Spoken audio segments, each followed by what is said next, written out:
have done to make people feel that the laws and the enforcement of those laws were fair? Now you can raise your hand. Yes, Chum. Not yet. What could we have done to make a sense that the laws were fair? Yes. Well, they have to be, and that's an excellent point. That's an excellent point. The laws have to be the same for everyone. Because if we walk around and we see Valentina breaking the law, and the teacher saying, it's Valentina. She's a good girl. Let her do it. And then you do it, and you get punished for it, then it's a sense of unfairness. And I'll give you the one that you've experienced the most. This is the one that you've experienced the most. Mr. Salvat, stop talking.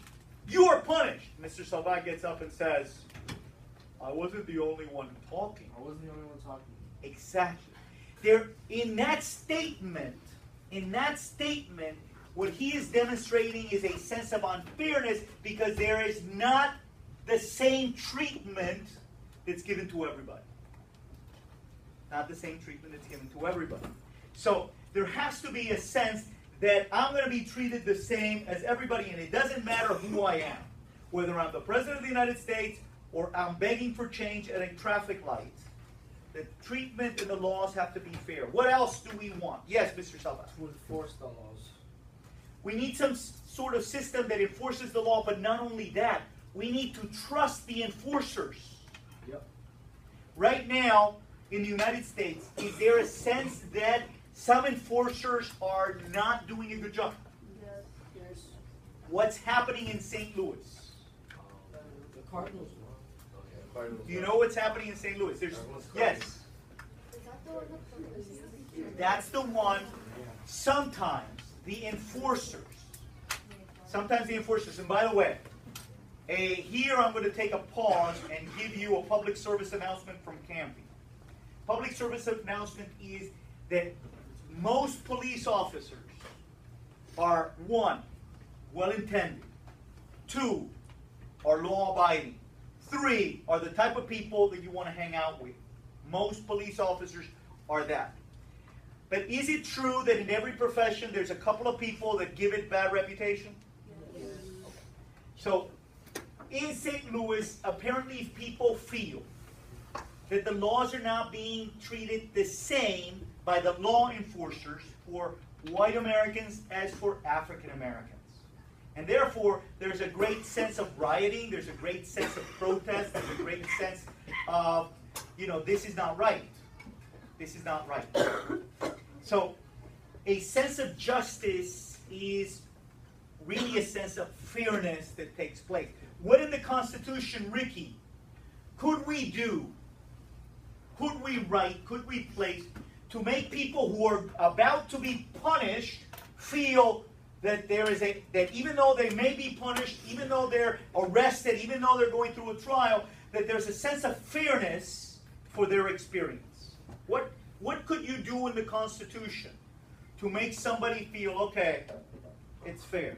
But right now, do we have all people that are proven innocent until proven guilty? Okay. Right now we do, but I'm trying to think what it would be in the Constitution that we could put in. And what you said originally is an inference that the person that's being accused is just being accused. That doesn't mean that they're guilty. And that they're only guilty if the government can do their job by proving them guilty. What else? What else could we put in our Constitution for the purpose of making people feel that the system is fair? Cecilia.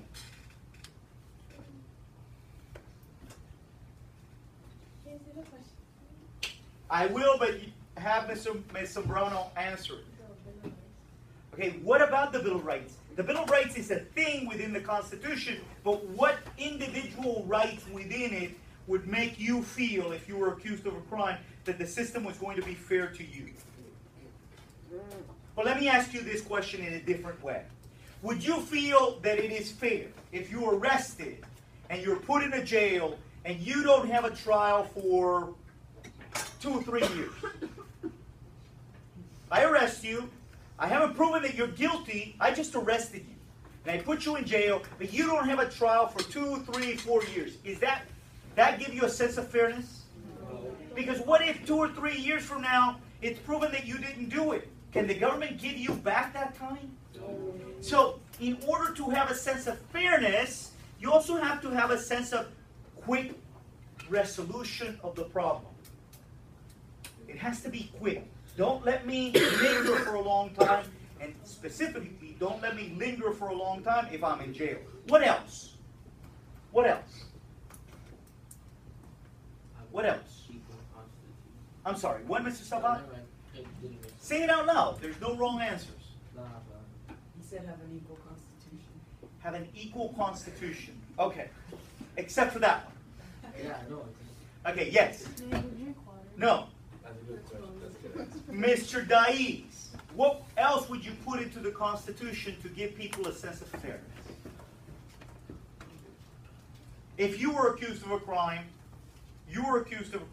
what would you want to have? Like a right to have like Okay, stop talking. You can raise your hand. Yes? like a lawyer or like a, Okay, you would want to have somebody that can help you with the process like a lawyer. Okay, and you were saying, No, don't we all have You could have said we want to have some sort of method by which our guilt or innocence is proven. Do we want that method to be in secret or in public? In public.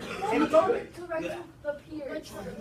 Right to Okay. carry a peace. So, now you begin to... Shh. Okay. What we're doing now is we're beginning to understand why some of the things that are in the Constitution are there. The Bill of Rights, which you aptly pointed to, begins to solve the question of the Constitution is to establish justice. The Bill of Rights begins to answer the purpose of the Constitution, which is to establish justice. All right, let's continue.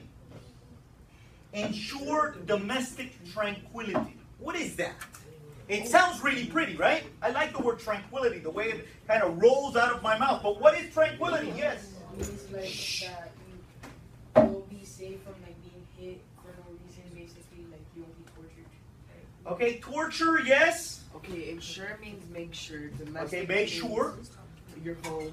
Domestic violence. Domestic means where you live, civilians, what else? Tranquility. And tranquility means peace. So that means peace in your nation. You want to create a sense where the citizens and residents within your nation are living in a state of peace. Now, I don't know whether you ever think about this. Valentina, stop doing that. I don't know what you're doing, but what is it that you're doing? Oh, okay. Then you can continue typing. I don't know if you ever think about this, but I think about it from time to time, especially when I have some free time in the car. The people that are living in the Middle East in these conflict areas must feel like they're living in what, if I close my eyes, would think about what hell would be like, right?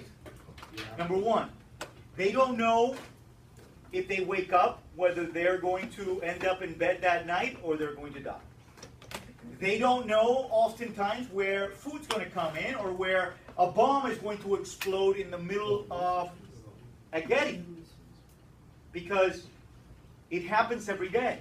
So it's a sense of nervousness that must kind of be throughout, something that you and I don't experience every day. When the alarm clock rings or when mom and dad kind of grab you by the leg and say, get up, it's time to go to school, you get up and you are off to your merry day, and the last thing in your mind is there going to be a bomb exploding on the way to school? You know, the only bombs that we really think about is mom going to ask me about my report card last night? Oh. Okay, that's the only bomb that we could expect. But we have a sense of domestic tranquility here. And that sense of domestic tranquility has to do with respect for the law and a system of laws that make us feel comfortable. Now, when we feel comfortable, do we do our best job? I'll give you an example. Especially, I've got some runners. We are better athletes when we feel comfortable than when we feel uncomfortable. Let me give you an example. They say in sports, you're going to hear this a lot. Probably you hear it more than most from your dad, which is there is a home court advantage. What does that mean? It means that his players are playing better because they are feeling more comfortable at home than they are away. They're more, and because they're feeling more comfortable, they play better. In a domestic, tranquil environment, we can be the better we are than a place where we have to fear every day for what we do. So, to a certain extent, to ensure domestic tranquility really is not only to ensure that we feel safe, but also to promote our productivity. Because people work better when they feel safe, and people work less well when they don't. And you see it in sports all the time. To provide for the common defense. To provide for the common defense. Now, what does this mean, Ricky? To provide for the common defense. It has to do with army, but what does it mean to provide for the common defense? Cappy, I have an Yes. example. The movie Stripes. It goes with that. I didn't see it, so you're going to have to explain it. I can't explain it. Okay, so I'll look at it and then go, he was right. Yeah. Okay, Ricky. To provide for the common defense. This is common. Is it common attacks? Okay, first of all, let's break it down like Alexander did. Common. What do you think they meant by common? Ms. Valmana, common. Common. Common. What did they mean by common? Not that common. Not that definition of the word. To provide for the common defense. Okay. General, not quite all of us, but who is all of us? No. Citizens. Okay, here you have to think about what was happening then. Each state had its own militia. Each state had to defend itself from, not only from other states. You may remember that when they went to the Constitutional Convention, there were some states that were planning to invade another state. But also to protect itself from foreigners, from invasion from other places. At this time, they were probably the most fear. They were in most fear of England. Why? Because to be fearful of Mexico was very far away. They had to come through wilderness. The Spanish weren't going to really attack us. The French, they really didn't have a great state. They didn't set up, towns and colonies and things like that, except for the ones in New Orleans. So the people we were fearing were from the English and from the Native Americans. So we wanted to establish a system where we were protected by a common army, by a common protective vehicle. And who better to protect us than who was in charge of the national military? Washington. So to provide for a common defense, hey, if Washington's protecting us, there's nothing going to happen to us. So to provide for a common defense was to protect all of the individualized states from external attacks from our enemies. Okay.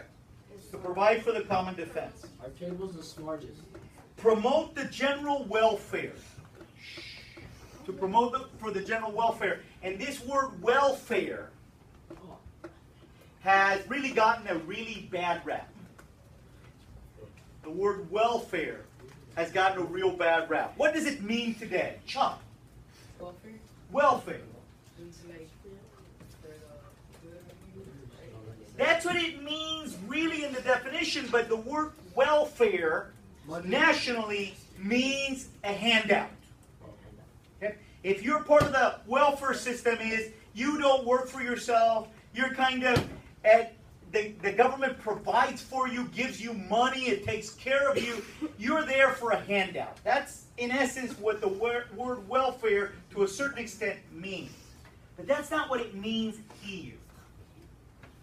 What it means here is to promote the well-being of all of the citizens.